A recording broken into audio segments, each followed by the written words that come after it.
The entrance to the River Deben has changed significantly this year. Last year it ran parallel to the shore until the end of the shingle knolls. This year, the swashway adjacent to the northernmost Martello Tower, that has been opening up for some years, has been buoyed and become the official entrance. Local fishermen have been using it for at least a couple of years, and John White, the Deben Harbour pilot, describes it as being deeper than the old channel, but very narrow. The chartlet that Trinity House has produced shows the layout of the knolls and the position of the buoys, but gives no indication of the depths of water in the swashway at Chart Datum. The Woodbridge Haven Safewater buoy has not moved very much since 2022, but several of the channel buoys have been renamed, and all are in very different places. Viewed from a drone on the way out of the river, the entrance to the channel is marked to the north by the green buoy called Deben, and to the south by the red buoy Knoll Spit. Halfway along the channel, the narrowest point is marked by the red West Knoll. The outer end of the northeastern knoll is marked by the green Mid-Knoll buoy. Last year the channel only had a minimum depth of about 0.2 metres at Chart Datum. This year, early users have reported that there might be as much as 0.3 or 0.4 metres minimum depth in the new channel. One local reported that when he tried to investigate depths at about half flood, he found 2.1 metres total depth on his first run, but 2.5 metres a few minutes later on his return passage. The first figure he felt implied that there was no water at all at Chart Datum, and the second that there must be about 0.3 or 0.4 metres. He felt that the lower reading was probably because he had strayed a little to the north of the deepest part of the channel on his first crossing, and this perception was supported by the readings obtained by his friend on a separate occasion. I was due to launch on the 8th of May and was keen to find the exact depth and location of the deepest part of the channel. Before I launched on the 8th, I arranged for a friend who was visiting Woodbridge Marina on the 6th to record the time and minimum depth he found on the bar when he left the river. He reported that the tide had been half an hour late at Woodbridge, meaning he was half an hour later at the bar than we had expected. However, the tide at the Harwich depth gauge was performing exactly as predicted, both for time and depth. He crossed the bar at 13:56 when he found a minimum depth of 3.6 metres, which was exactly what the Harwich tidal gauge was showing. Using the tide time graph for Woodbridge Haven, which I found to be the most accurate way to predict tides on the bar, I calculated the height of tide would be 3.31 metres at 13:56. That implied that there was 0.3 metres at Chart Datum, which was pretty much the same as the others had reported. The only thing that worried me was that it appeared to be easy to lose 0.4 of a metre if you strayed from the deepest part of the channel, and no one could tell me exactly how to avoid that. However, everyone reported that the shallowest part of the channel was just after passing between the Deben and Knoll Spit buoys as you entered the swashway. I anticipated launching at about 14:30, half an hour after high water at Woodbridge, which from historical records would have me crossing the bar at about 1600. Although the shallowest part of the bow is now somewhat closer than in previous years, so an earlier crossing was certainly possible. Using the tide time graphs for the 8th, I made up this prediction grid. The green left-hand side showing the pessimistic figures if there was no water at Chart Datum, and the yellow right-hand side showing the figures assuming 0.3 metres at Chart Datum. The orange bars indicate my predetermined bailout time, which was 24 minutes later if there was water at Chart Datum.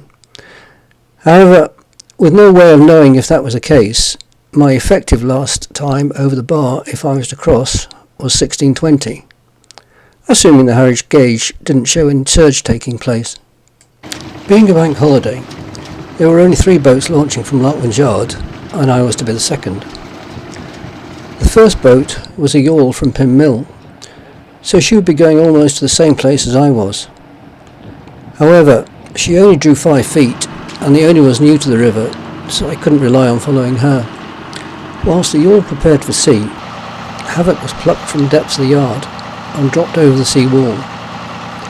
I was launched and underway by 14:31, just quarter of an hour after the yawl had moved off. I was at the marina by 14:42, where the tide was still flooding gently and the gauge was reading about 2.4 metres, so the tide seemed to be behaving as predicted. I had hoped to average about 6.5 knots, but the stiff breeze often knocked that back a bit. At first the wind was just below and sometimes above 20 knots, which didn't augur well for crossing the bar.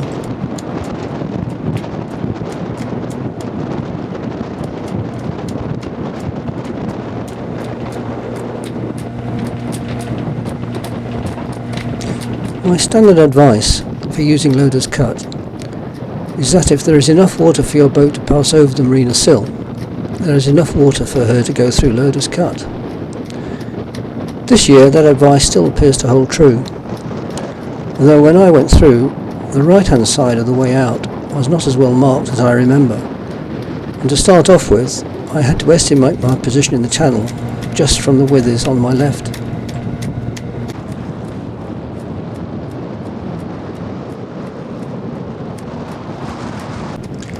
By the time I reached Felixstowe Ferry, I had almost caught up with the yawl that launched before me, probably because she didn't use loader's cut.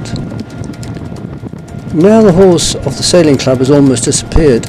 The current does not run quite so fast off the club as it used to.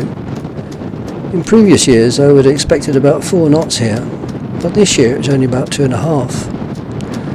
However, as I approached the swashway, it soon built up to 4 knots, giving over 10 knots of ground speed. The effect of the tide on the channel buoys was quite impressive.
As I went past Knoll Spit, I had intended to take a slight arc to the south, partly to offset the cross-tide current, and partly because it looked as from the charts that there might be slightly more water there.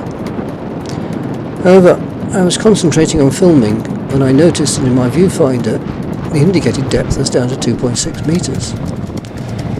My sounder underreads by 0.1 of a metre, so that was a true depth of 2.7 metres. About 0.1 metre less than even my most pessimistic estimate of there being no water at chart datum. I swung to starboard, and within 10 to 15 metres the reading was up to 3 metres, and rapidly rose to well over 3 metres. However, I have no way of knowing whether this was because I had found the deepest part of the channel, or because I had already passed over the shallowest area.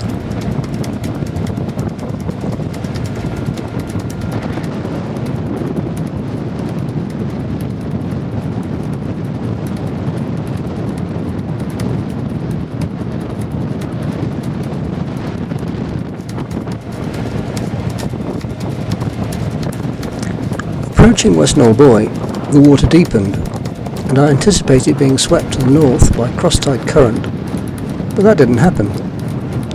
I made a slight correction to port, but then realised I was in danger of being swept broadside onto the buoy at 10 knots, and made a more dramatic change of course to pass close by the buoy.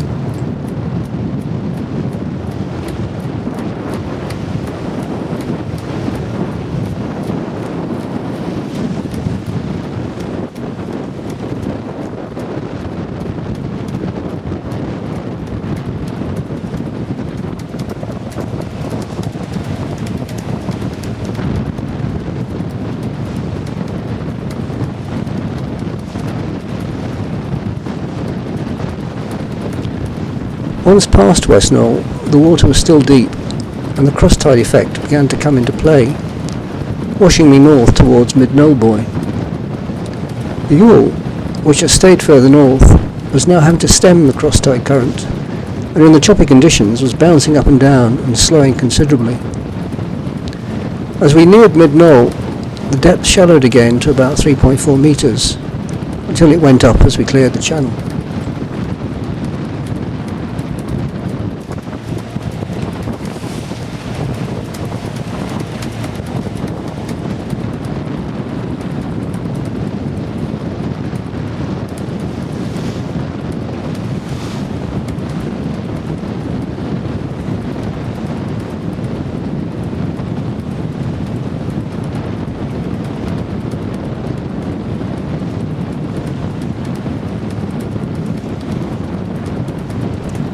Once clear of Mid-Knoll, we both kept heading towards the safe water buoy for a while, until the water deepened enough for it to be safe to turn south.